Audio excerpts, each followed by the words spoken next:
We are live. Make sure you tag, if you would please tag Vanessa. Let's gotta see his face first. It said me. Oh, both of us. It's so creepy how fast it is. Recognize me? Yeah, so fast. Facial recognition. You look like a friend of mine named Colt. I've heard that before. Somebody else said that to me. You would have been We funny. did a double take at the bank. I was waiting at the bank. He looked at me and goes, "You look like Colt." Colt? It said Colt? Yeah, he said Colt. That's funny. Yeah. I won't say his last name over the radio, but yeah. As soon I was like this with the phone, I was like, oh, that looks like my friend Colt. It would have been funny if it tagged him. Because I totally would have tagged him. I'm not friends with Colt, so that might be why it's recognized. In the SCA, his name is Duke Conan. It was my brother's night. Oh, Yes, you know who I'm I've talking heard about. it. Yeah. Yeah. I'll say that name on the Good night, radio. Peter. Be well. It's good to see you. One more week. Don't be doing that. This is. That was from me, not from her. Sorry. All right, let's get back to. Anyway, so as I was saying, I invited Al to join us this evening because of our discussion last week about interpretation. I think it's a really great, it's a great segue into what we're talking about this evening, which is perceived self-image. So Al's here to join us. Like I said, he's a brilliant practitioner in this. I myself have had several lessons by him. I love that terminology because it really is about helping the body interpret the way it communicates. I would have to say that, the communication system within the body. That's my interpretation. Yes, it's the nervous system, and the brain, and the whole somatic sensory system, how it all works together to facilitate easier movement and more comfort in movement. But it's a learning process. It's what we call a lesson. Okay. It's using the same principles of developmental movement that we used when we were children, infants, and we were learning to walk and crawl to improve ourselves now as adults. Okay. Because, yeah, I mean, even after my last one, it didn't take long for me to actually sense. And that was today, right? Yeah. An integration. Yeah. I mean, it just in the mere walking back from the office was like, you could tell that the system was integrating. Yes. Yes. So that's very interesting to me. But like I said, what really caught my attention was that idea of perceived self-image. And I guess that's going to affect the way we carry ourselves. Would that be? Well, yeah, it affects how we carry ourselves, how we move. Moshe would say, and he says in his book, Awareness Through Movement, he says in lectures, we move according to our self-image. And so, what is that? What is the self-image to which we move accordingly? And so let me just put that out there as a question. So when you think of self-image, what is that? What do you think about it? Like, you mean how I think of myself? How do I see myself? Right. And is that like, you looking at yourself from a distance, from outside yourself, or from within yourself? Well, I guess I have done a lot of thought on this, and I don't want to go too crazy because I could talk for the rest of the, 43 minutes or 53 minutes that we have. The funny thing is, most people that know me would actually, I assume if I were to tell you what I think they would say about me, is that I'm pretty modest. My close friends would be like, haha, no, he's pretty braggadocious. But that's the truth, is in my head, I'm actually quite egotistical. I hate to say it, but it's not a bad thing. Because I don't try to portray myself that way. I don't try to be some rude person who just thinks all this and that about himself. But at the same time, when I was in school, I wasn't the most popular kid. And the funniest thing about it was, I was always wondering why. I was like, I'm so cool. I know I'm the coolest person here. Why don't you guys like me? And it was when I stopped caring about, after high school and everything, I stopped caring about what people thought of me. And that's when I started to become, quotation mark, cool. And I'm not cool to a lot of people, but my friends would say so. So that's, it's a weird self-image, but like. Okay, so let me just. I know I got weird there.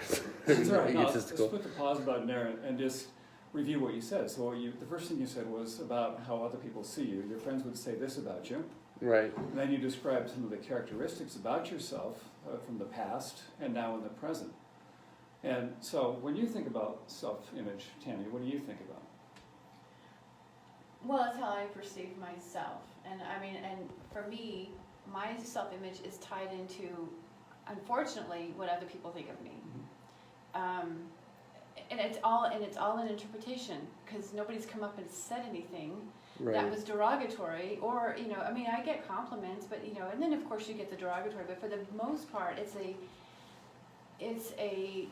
assumed an assumed idea of what people think of me, and it's based on maybe things I was told when I was younger, and what I've noticed about myself, especially through the work that we've been doing, is how I've carried myself, which was always kind of hunched over, you know, kind of like protecting my heart. Yeah. So that's interesting too. So your idea about yourself is kind of imagining what other people think about you and taking that in. Right. And then that kind of creates this loop by which you shape yourself. Right. Right? So Moshe's idea about self-image is quite different from that. Okay. He brings into those ideas about society, Mhm. about how other people, about culture, and how that shapes us. In his book, Awareness Through Movement, he talks about the self-image primarily being that which is the map of ourselves we carry with us in the motor cortex and in the sensory motor cortex. Oh. And so if you were to pop the top of your brain off and poke around in there with an electrode, you'd find that in the motor cortex, that certain parts, if you respond motorically, you poke here and your arm goes up, this kind of thing. And so, you know, people who work with brains have been able to map that out. And so they have a map on the motor cortex and the sensory motor cortex of what the body looks like. And it looks like this. So if you're on Facebook, you can see this image. And you can see that it is not exactly like a human being.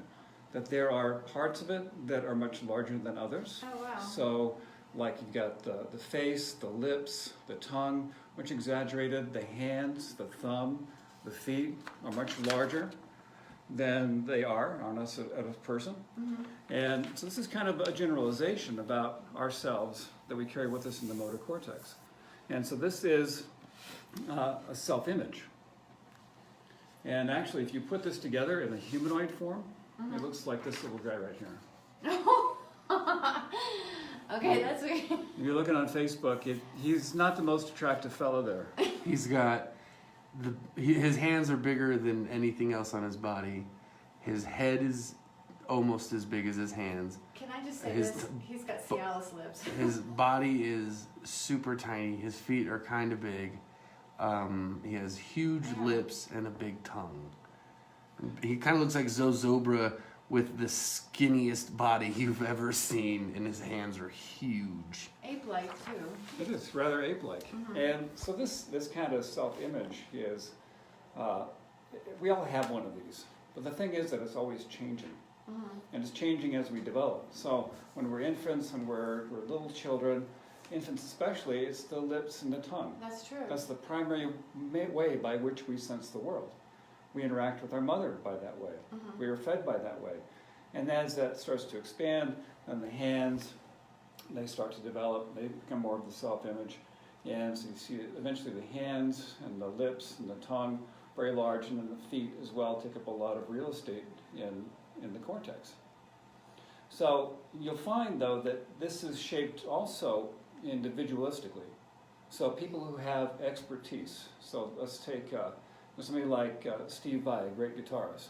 You know, in his motor cortex, in the sensory motor cortex, the finger is going to be represented much more in detail than, say, somebody who's never played an instrument or somebody who's never even learned to write. Okay, I get that. That makes sense. So the fingers on this picture would be Even huge. bigger Right. for Steve Vai, right? Right. Okay. So, He's got big hands anyway, right?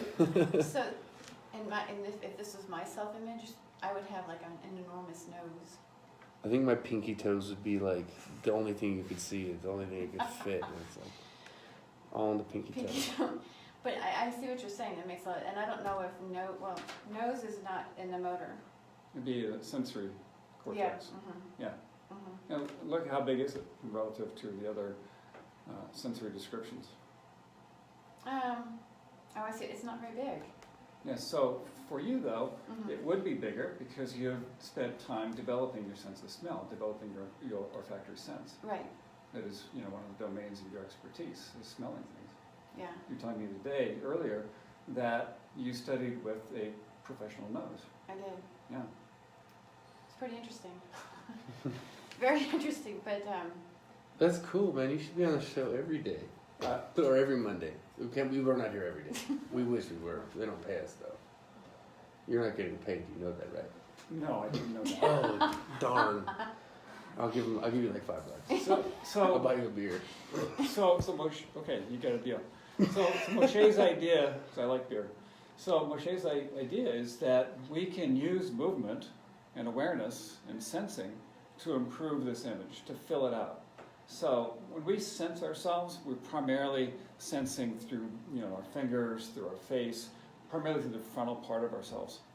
And other parts of ourselves they're really missing from our self-image. We don't sense them. A lot of us have difficulty with the back and the shoulder blades, right? We were talking about that, I believe, today or in a previous lesson. How those parts are really missing. And when they're missing, we don't feel them, we don't sense them, and then we don't interact with them. no, it's kind of like, I was explaining to him, to me, it's like we are born into this body and it's just like this one big thing. We don't realize that there's such differentiation. And I've never realized for myself that what my back was for. It's just there. In fact, that's the reason why I was telling you just yesterday, I realized I needed to do some back body yoga, just something that was going to expand the back outside of my body, because it just, you forget. And then even in those yoga classes, when I do my yoga sequencing, you could put it over here. It'll stop doing that. Yeah, it's this thing right here. Okay. But oftentimes when I do yoga, and sometimes depending on the instructor, they'll even suggest potentially feeling like the side of your spine. And I've never felt, what do you mean by feeling the side of my spine? It's never there. It's just, this is what you present to the world, this is what you see, your hands, this is what's there. And so the back of the body has become particularly, it's improved. It has definitely improved.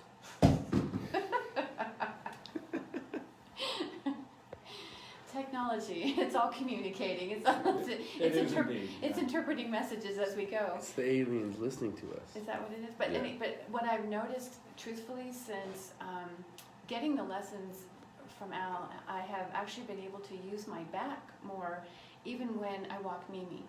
Because she's a strong dog. DJ Nymeria is not here today. No, she wasn't able to. Yeah. I'm sorry about that. I went and bought her a bone. She's happy with her bone. Well, I can see a big difference in the way you sit now from when I first met you. Right. When I first met you at the meeting we had with Jan at the Healing Arts Studio, you sat very differently than you are sitting now. Now you're sitting in a very nice way, and your spine is supporting you very, very easily. Yeah, but what's intriguing to me too is like I actually feel stronger, even though it hasn't. And that's your skeleton supporting you. That's incredible. Yeah. But is that also maybe part of her self-image, of a level of confidence, too? It can bring out a level of confidence. So her change in her posture, her being able to sense and use her skeleton, and not in a conscious way, not saying that she has to do it consciously, but it happens automatically and it happens unconsciously, that her nervous system organizes around the skeletal system in order to support her with minimal muscular effort. And that becomes just second nature. So it's just there. She doesn't have to do this nonsense that we were taught as kids, pull your shoulders back, sit up straight, and all this crap. So it's absolutely unnecessary. It's not on the list. It's not on the list. You can say that. Sorry. Right? Okay, good. There's a list right there. Should I read that out loud? No. But just remember those, 1, 2, 3, 4. There's like 7 words. I know. There are so many more words that we're not allowed to say than it's on that list. I learned those 7 words from... Kindergarten? No. Who was that great comedian? Oh. 7 words you can never say on television. Somebody out there. Well, I think some of them might be on that list. I know. I can see his name, but I can't think what it was. It was hilarious. We had an album of his when we were kids, and we listened to it. over and over again.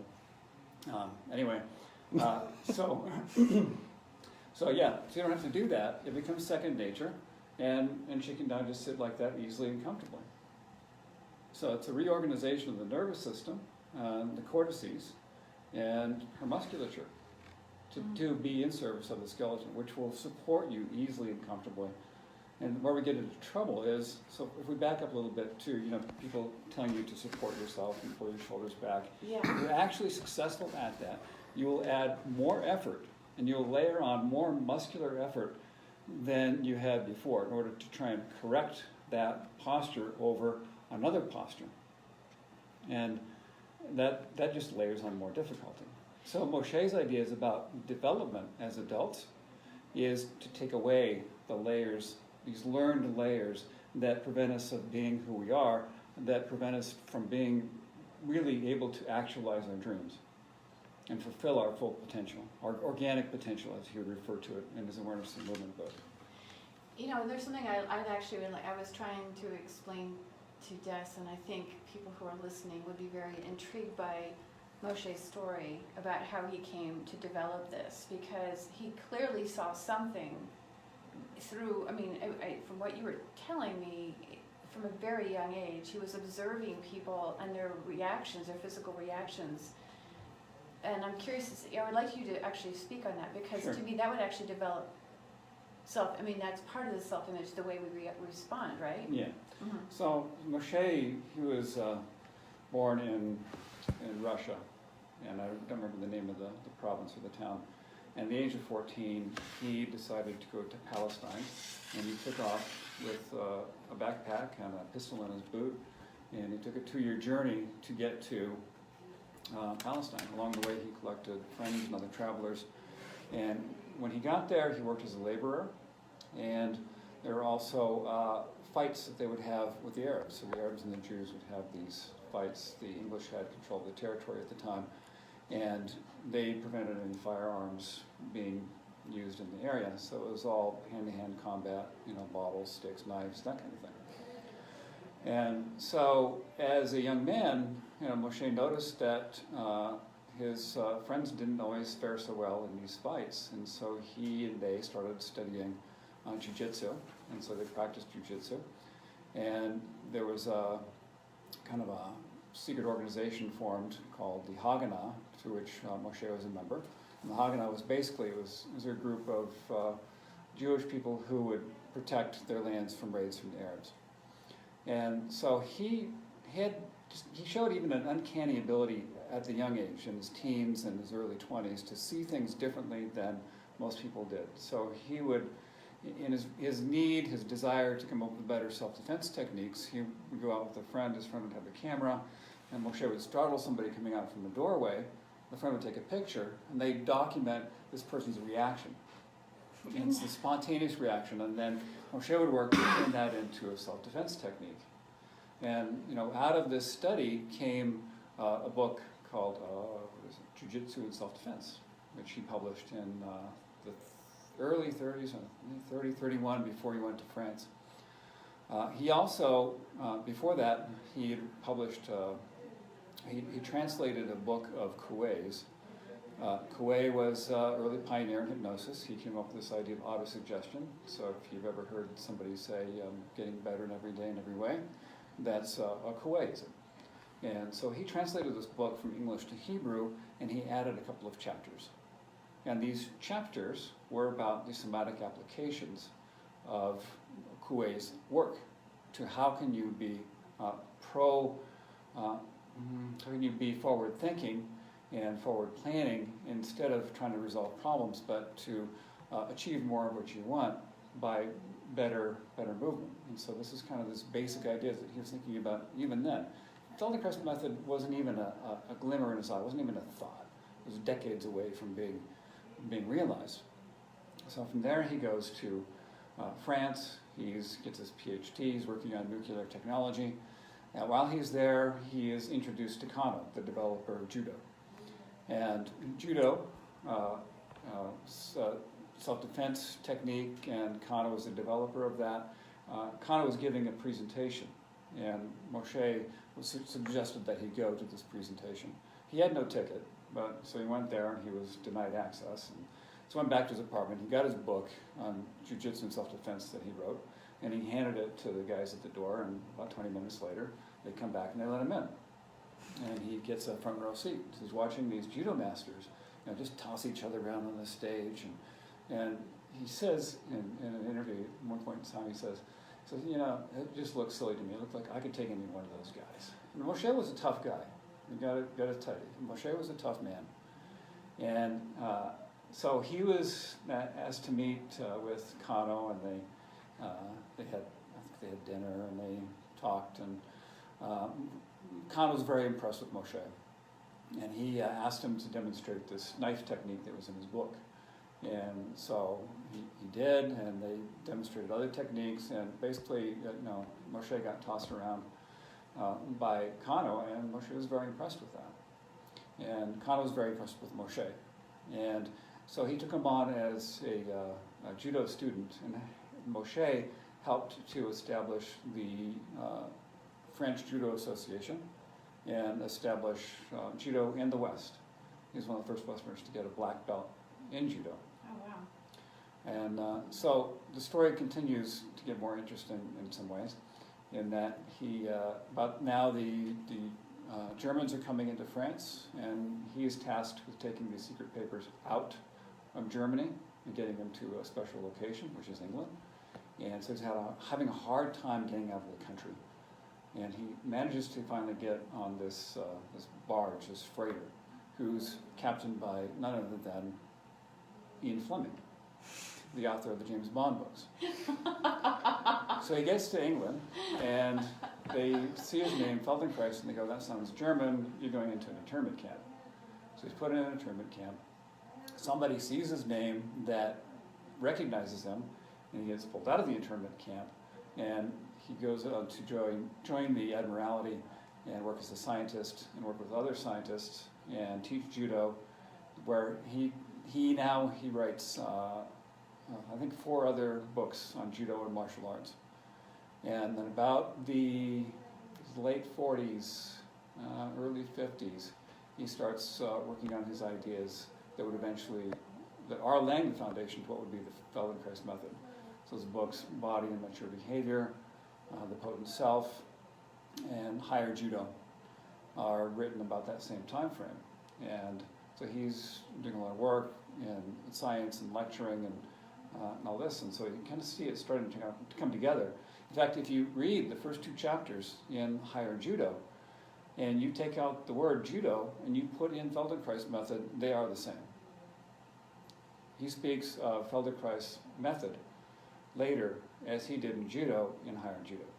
And that's the name of the book, Higher Judo? Higher Judo, yeah. And he came to see judo as a way to complete one's maturity. Or another way to say that is to complete one's self-image. So there's a very strong foundation in the Feldenkrais method and these lessons that we do that is based on judo, based on martial arts, and based on his development as a scientist and a physicist and understanding how the brain and the nervous system work.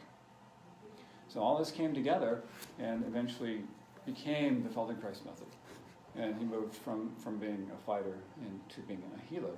And there's a tipping point in there somewhere, and that is said to be when he re-injured his knees severely, and that was a tipping point for him where he had to heal himself, and he started to apply all these ideas to himself, and then from there he started to work with other people, and then the Feldenkrais method was born, and he's taught for decades in Europe and Israel and in the United States. That's incredible. I'm going to take a break on music. We're going to stay live on Facebook. Are you really going to play this song? Yes. Okay. But I got a surprise for you.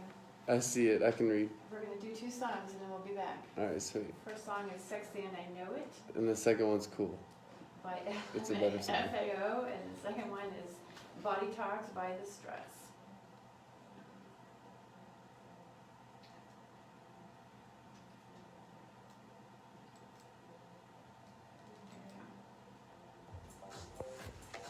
Like we had listeners until you played this song. We had listeners until you played this song. We still have listeners. Tabitha actually came out here and told me she couldn't wait to go listen to the show. She's turning it off right now. I'm just Are we kidding. still talking? We are still talking here. We're talking on the We're internet, talking on the internet. On Okay. Facebook, yeah. but Do yeah, we have questions at all? this can't, right? You can't hear me? No. Anybody have questions about your self-image? What do we think of you? What do you think of yourself?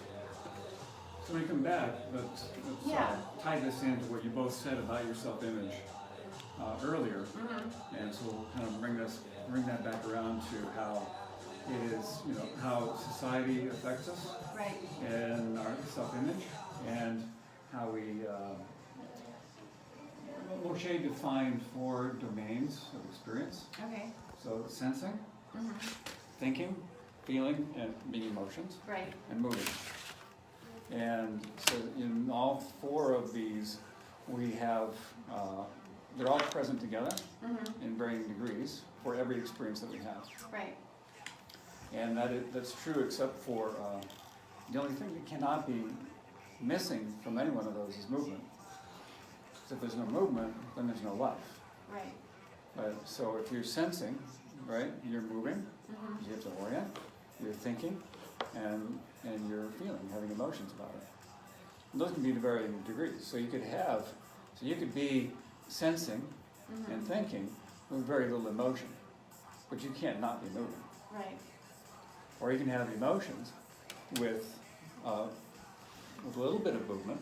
I mean, you can be laying in your bed having all kinds of emotions. And you can also be thinking, and you can also be sensing, but you can't not have no movement. Otherwise, there's no you.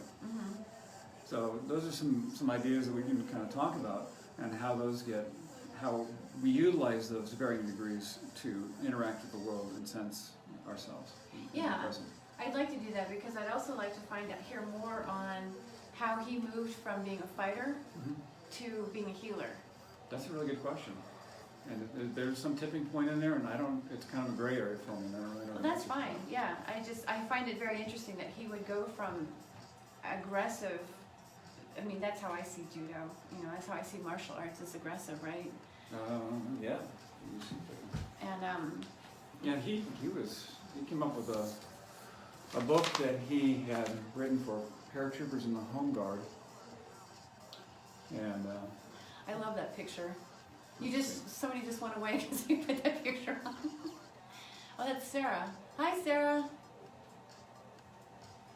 Ooh, I just fell off my stool.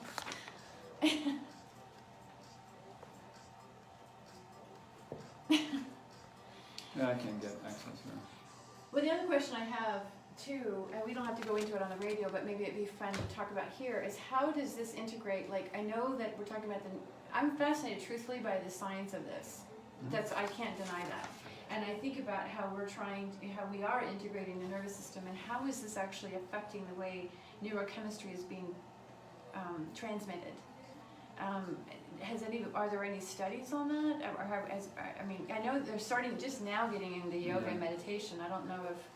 There's been a lot of studies done with the Feldendrais method, but in terms of what is the neurochemistry Right. of it, from that, we would look at studies that parallel what the Feldendrais method does. Right. And kind of bring those in as a way to map over to how the Feldendrais method is working. Right. So neuroplasticity plays a lot Yeah. in it. And so, we know that the motor cortex and the sensory motor cortex can always be changing depending on what you're doing. Absolutely. It's actually going on till the day that we die. Yeah, so there's this plasticity in that. And so we can shape our motor cortex and our sensory motor cortex based on what we're doing. And the Feldendrais method does that. And it does it in a way, very generally by going through lots of different lessons, say like in a class situation. Going through lots of different lessons and different ways of moving and bringing awareness into it and sensing yourself. And by that, we start to change how we represent ourselves. Okay. And that changes how we feel, and that changes how we move, and that changes how we are perceived by other people. And we get that feedback from other people, and we start to act differently and think differently about ourselves and feel differently about ourselves. Mm-hmm. So there's this kind of loop. We kind of bring that back into what you guys are talking about in the beginning.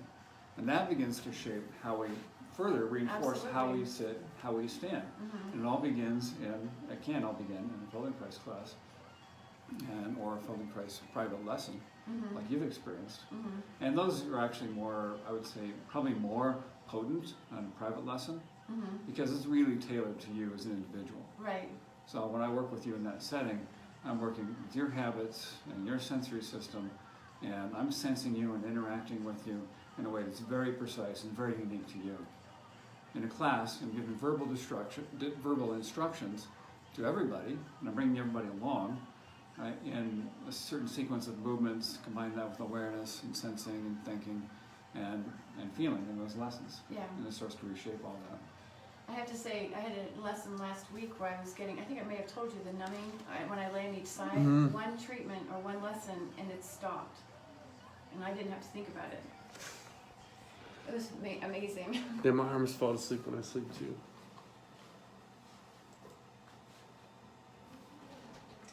Okay, we are back. I think everyone turned off their radio when they heard the first song. All you have to do is turn it down. I don't think maybe they just turned it down. I couldn't help myself with that one. When I think about self-image, it goes back to what we were talking about in the beginning.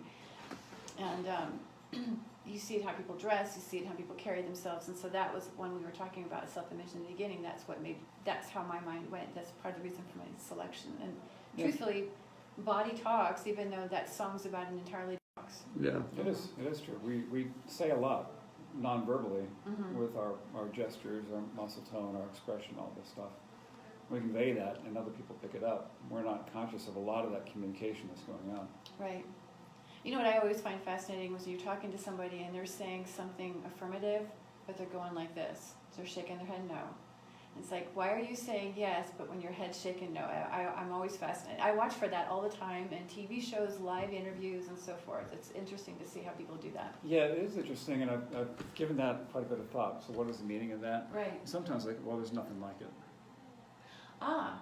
So you tell me about some incredible experience you're having.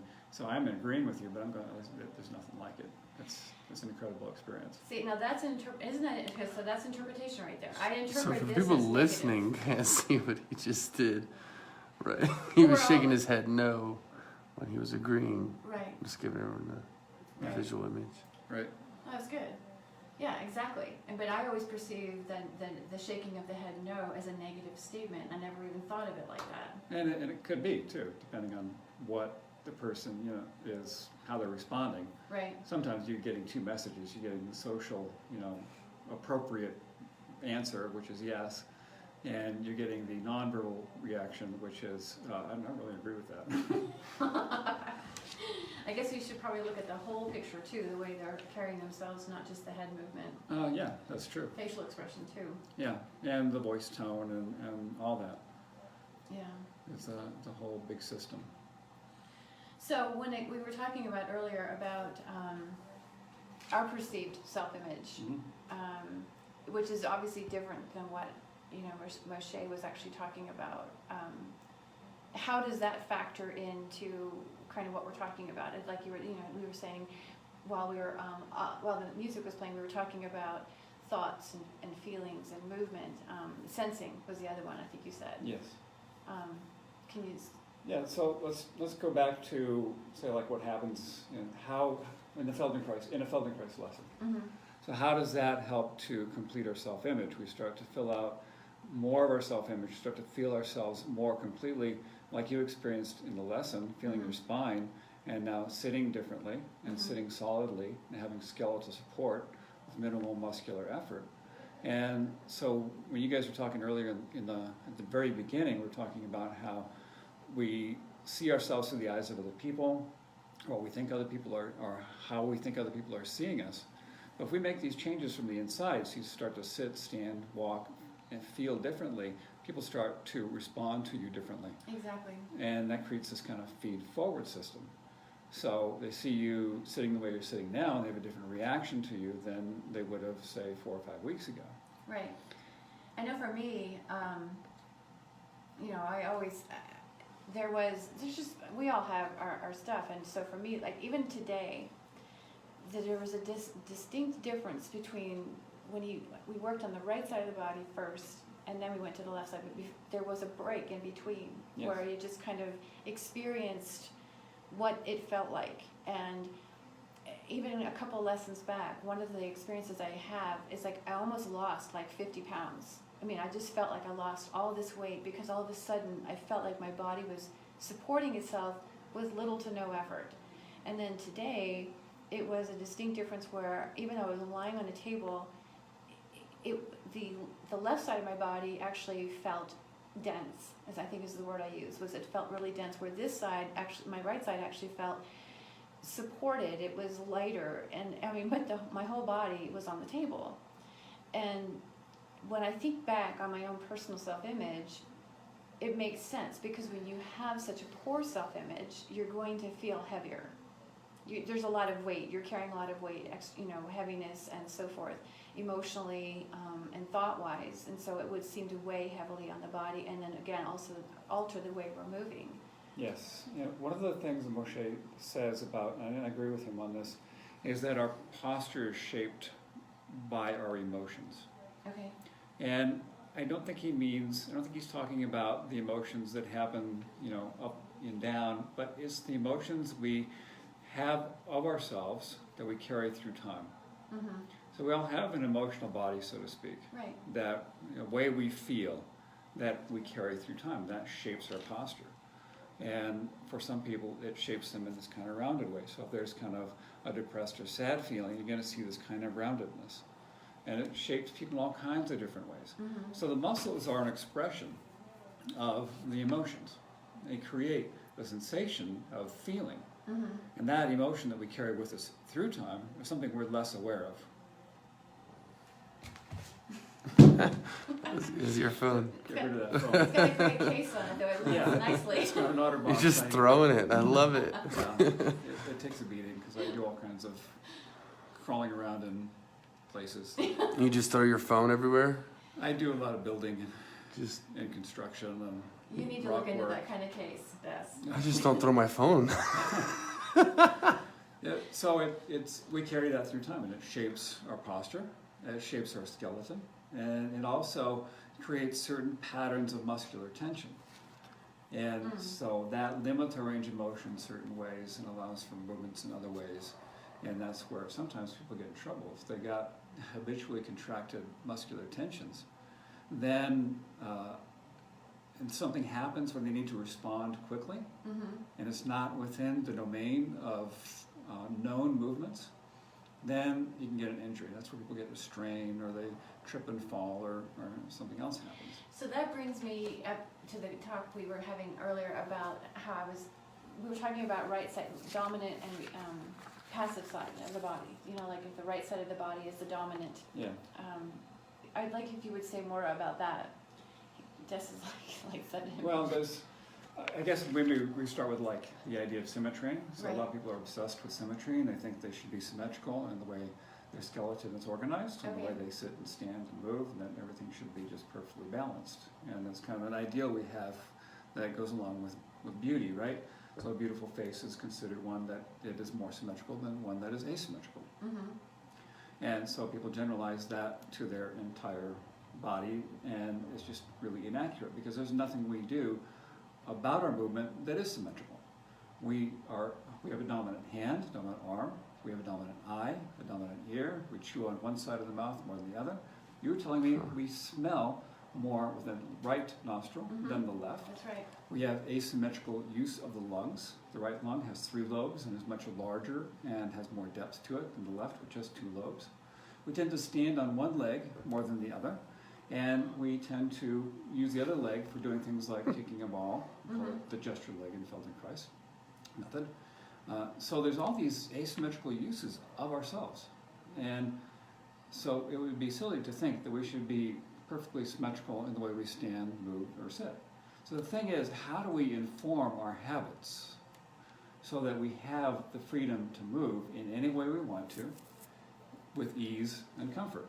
In a way, that's Moshe's definition of posture, is that you can move in any direction you want without preparation. You can respond to any situation without preparation. That is good posture. It's not pulling your shoulders back and sitting it properly. And that's great if you're doing a tryout for Downton Abbey or some other British show, but in real life, it limits your ability. I like that, and actually that makes a lot of sense because it's about being in your body. It's just about being aware of your body. And that's one of the things that you point out when you do your lessons is that you do talk about, you do bring awareness to what's going on. Pay attention to this, pay attention to that. And what I've discovered is that level of awareness, which is right here, and it's your center, it's your core. Once it doesn't make any difference if you're standing on your right leg. You know, let's give an example. If I'm going with Mimi and she pulls, as long as I'm right here and I'm really present to where my body is and how my back is, and I can actually, I don't even strong arm her. It's not even a wrestling match at that point. It's just a matter of, I have it. I got this, and I don't have to exert a lot of force, so to speak, to get her to do more of what I sound like I'm in control, and this is not about being in control, but actually to get her to respond more effectively with me. Because when you're with Nimi, you're out of control. Yeah. I think it's a great point that you make, that that powerful movement comes from the center, so to speak, or from the largest muscles in the group, the largest skeletal parts, which is the pelvis and the hip joints. Those are where the largest muscles are. So if movement originates from there and then disseminates out to the more distal parts, it can be better organized and it's more powerful.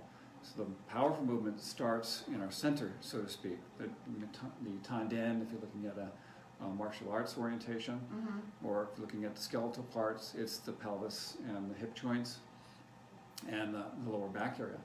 And so this movement comes powerfully from there, and then it's disseminated out. Then the more distal parts, the more distal muscles can refine it and articulate it into something that is much more graceful. And I've actually noticed that. I don't feel so clumsy. Nice. Yeah, I don't feel so clumsy any longer because it feels like, even in yoga, I think it's the Manipura chakra, which is your solar plexus. That's where your power center is. But if you can actually harness that, the rest of it just kind of flows, and then there is a grace to it. Yes. But I've noticed since I've been practicing yoga for well over 10 years consistently, but the inclusion of the Feldenkrais has actually made a significant difference on being able to translate that information to my extremities. Yes, I think that's another good point you bring up is what are Feldenkrais lessons good for? It's like whatever you do in life. If you love yoga, it will improve your yoga. If you're a martial artist, you do Tai Chi or Pilates, it will improve your Tai Chi, it will improve your Pilates. If you are a construction worker, if you build things, it will improve your ability to build. If you are a chef, it will increase your ability to be a chef in easy and comfortable ways. If you are an artist, if you make jewelry, if you do any of these things and you do Feldenkrais lessons, it helps you to do them better. It is like it frees you from the habitual constraints of your development and brings you back to yourself in a way that is truly organic, that you can truly express yourself. And in a town full of artists, I can't think of anything more important. Yeah. And that is my art, is bringing that forward for people. No, and you're very good at it. Like I said, I've met a number of practitioners, Feldendrais practitioners over the years, but when you and I spoke that one day, I knew I wanted to bring you on because your understanding of it and your ability to communicate that is it's very profound. It really makes a big difference because it helps. If you're just there, I realize the body. The great thing is the body is incredibly smart. You don't have to tell it. It's not we have to be talking to ourselves and telling it, well, you need to do, what finger needs to do what, or there's an integration that occurs that is beyond description, but at the same time, you help incorporate that into the mental part of the body, because that's an important. There's these systems have to work together.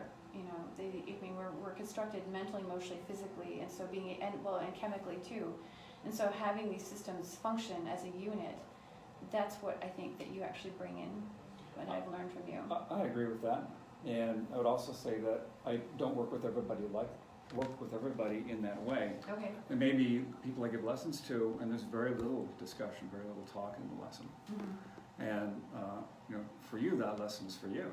Mm-hmm. And so you asked for that. Right. You asked for that I'm the experience. need-to-know kind of girl. Yeah. And so that became part of the lesson.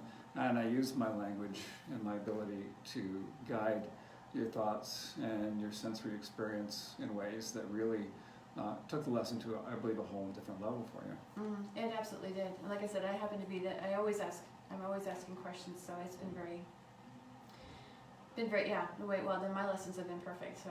Yeah. So some people come in and their issue is my back hurts or my hip hurts, and they just want to get that resolved. Mm-hmm. That's it. And that's fine. And I work with people like that as well, and I help them resolve those issues and help them get back out and on with their lives so they can do what they want to do. Well, I find it's an interesting healing technique, because basically, in my perspective is nothing heals the body but the body itself. And so what I can see with Feldenkrais is it actually does encourage the body to, again, function as a whole system. So there's definitely it is definitely holistic. Oh, definitely.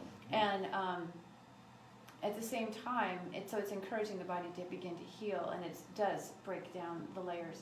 But we were talking about this earlier, my question is, and however this goes is how it goes, but for Moshe to go from what he was doing with martial arts to being classified, a scientist and so forth, and then all of a sudden a healer, was there something in there that he was seeking, that besides his knees? I guess it was just structural? When he was a young man, he really tore his knees up when he was playing soccer.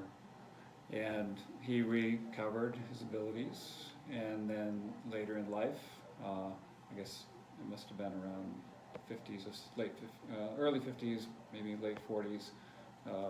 There are people who know more about this timeline than I do. He had some kind of injury that re-injured his knees, and he had to relearn how to use them. And he started using these ideas that he'd been working with, and through science and martial arts and all this, and he regained use of his knees.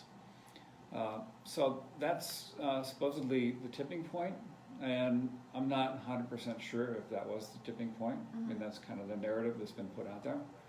I think it was more an emergent property of his study of the Feldenkrais method, study of martial arts, judo in particular, and his study of science, development, learning.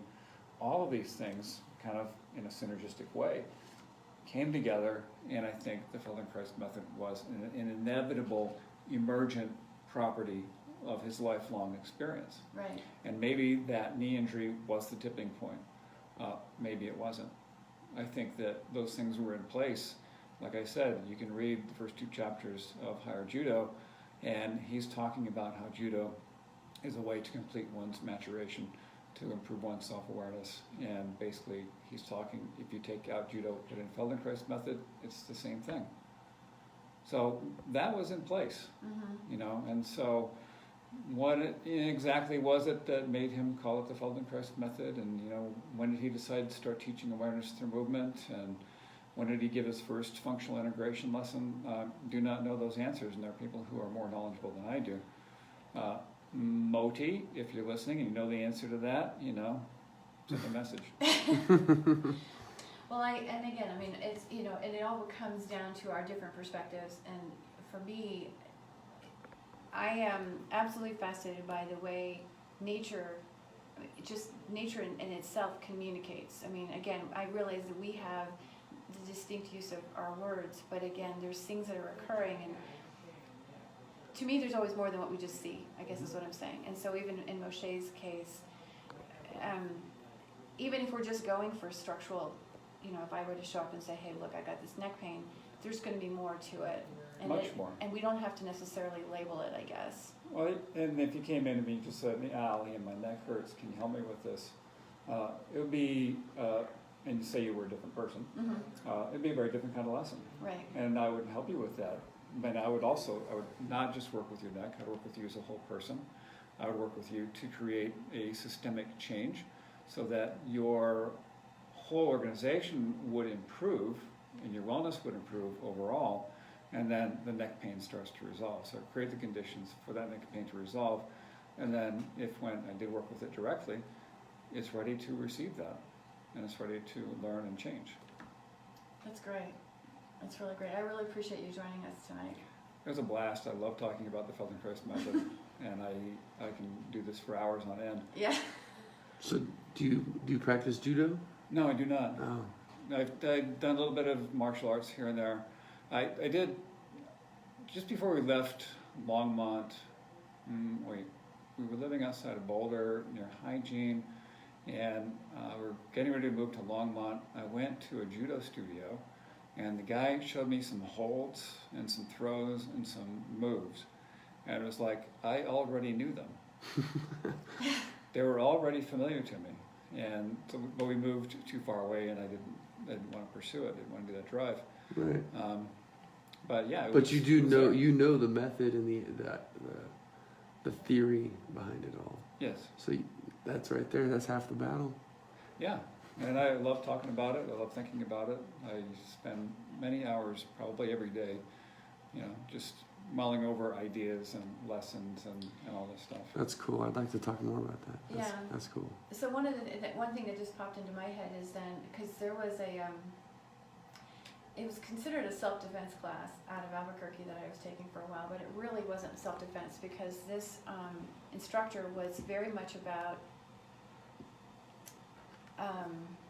offense, being aware, and being mindful and so forth. And so this is kind of like what I'm getting is like, with Moshe, it wasn't about defending yourself as much as it was really being present in your body and being centered, so to speak, and being able to be more,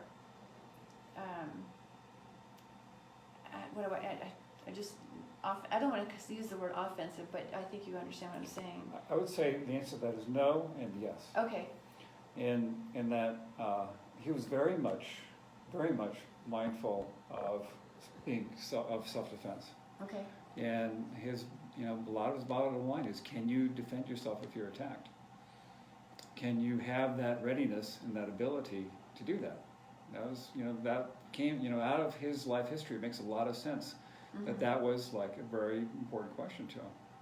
And yes, and at the same time, he's teaching how to be mindful, how to be aware, and how to be really proactive in your life to be who you are. And that way, again, is by removing a lot of the inhibitions that we picked up through society, through our development, through our parentage, and all that. And so what I find interesting is that my life has taught me to be more aware and proactive as opposed to being self-defense. Being able to. So it's interesting again how that it makes sense to each one of us. It's a very individualized process. So brief story that kind of illustrates both of those. I was reading an article, an interview with Moshe, and Moshe's talking about how these lessons can help lower the excitation in the motor cortex. So our habits could be, I kind of visualize this as like a three-dimensional map, and there's certain habits that are, just spiking in the cortex because they're so active, and they're active all the time. And he says these lessons can help lower the excitation in the cortex. And the interviewer says, oh, you mean like relaxation? And Moshe's like, no, not like relaxation. He said, if you're totally relaxed and you're laying on the couch and somebody attacks you, can you defend yourself? So this is the bottom line. Yeah. And he says, no, it's a readiness. It's not complete relaxation. It's that lowering excitation in the motor cortex so that if you need to respond to something, you can, and that excitation can come back down. So it's a readiness to be able to respond and do what you want to do or do what you need to do, and to not get stuck in any kind of a habit that requires you to be completely excited in some certain part of your brain. And that can be called a readiness. Yeah, and what I also find, I want to finish this up by saying I find it very intriguing how that there's so many, not a lot, but there's different techniques that have been developed around the world with a lot of the same kind of thought processes, but based on somebody's own life experiences. And so even though they may never even met one another, these things have evolved, and whoever can align with what, and I truly align with Feldenkrais, there's no question about it. So, but I just find it very interesting that these people just popped up on the planet to help others really figure out a better way of existing, in all manner, physically, mentally, emotionally, and socially, truthfully, because if you're carrying yourself in a way that is not offensive and it's, it's, mindful, I guess is what I want to say, because that's the word that matters to me. And it's a good word. I like that word. Well, I'm going to say thank you again. Well, thank you. It was awesome. Yes, it was very much enjoyable. Uncle Willis is going to be in here. He's Uncle Willis. in the house. I was so- hanging out with him quite a bit today. I know, I saw that. We were working on the theater, cleaning it up. You guys did a great job. Yeah, we had a good time. So I'm going to close out this evening with Extraordinary Machine by Fiona Apple. I thought that was a good song to close with after this discussion. So thanks, you guys. Have a great week. We will see you next week, and be kind to yourselves. And maybe we'll see you on the street. All right.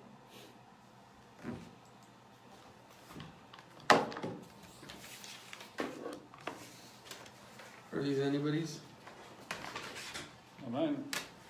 No, they're just there.